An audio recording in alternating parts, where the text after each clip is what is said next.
ഒമാന്റെ Yemen അതിർത്തിയോട് ചേർന്ന ഗ്രാമമായ ദൽകൂത്തിലാണ് കാഴ്ചക്കാരിൽ കൗതുകമുണർത്തുന്ന കൽപ്പതരു എന്ന വൃക്ഷമുള്ളത്. പൊതുവെ മരങ്ങൾ കുറവായ അറേബ്യൻ മരുഭൂമിയിൽ വണ്ണം കൊണ്ടാണ് ഈ മരം ശ്രദ്ധേയമാവുന്നത്. 13 മീറ്റർ 10 സെന്റിമീറ്ററാണ് ഇതിന്റെ വണ്ണം. 6 ആളുകൾ ചുറ്റും നിന്ന് കൈപിടിച്ചാൽ എത്താൻ പ്രയാസം.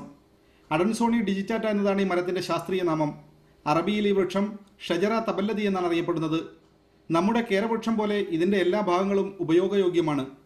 ഒമാൻ പരിസ്ഥിതി വകുപ്പ് പ്രത്യേക തറയും ചുറ്റുവേലിയും കെട്ടിയാണ് ഈ മരത്തെ സംരക്ഷിച്ചിരിക്കുന്നത്. ഗവൺമെൻറ് തലത്തിൽ വാസ്തവം പറഞ്ഞാൽ ഈ നമ്മുടെ ടൗൺ പ്ലാനിങ് ഓഫീസിൽ ഒരു ഫയൽ ഇതിനു വേണ്ടി ഓപ്പൺ ചെയ്യുമെന്ന് പറഞ്ഞാൽ അതിൻ്റെ പ്രാധാന്യം മനസ്സിലാവും. മരത്തിന് വേണ്ടി ഷജറത്ത് തബല്ലദി എന്നാണ്.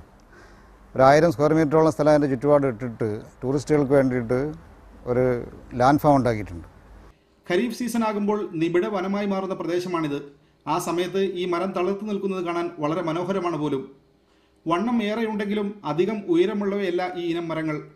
അപൂർവതകൾ ഏറെയുള്ള ദോഫാറിലെ മറ്റൊരു അപൂർവതയാണ് ഈ മരമുത്തശ്ശി. ഈ മരഭീമനെ കാണാൻ നിരവധി സഞ്ചാരികളാണ് ഇവിടെ എത്തിച്ചേരുന്നത്. സെലാലക്കടുത്ത് ദൽകൂത്തിൽ നിന്നും cameraman ER ലത്തീഫിക്കൊപ്പം KA Salahuddin, media 1.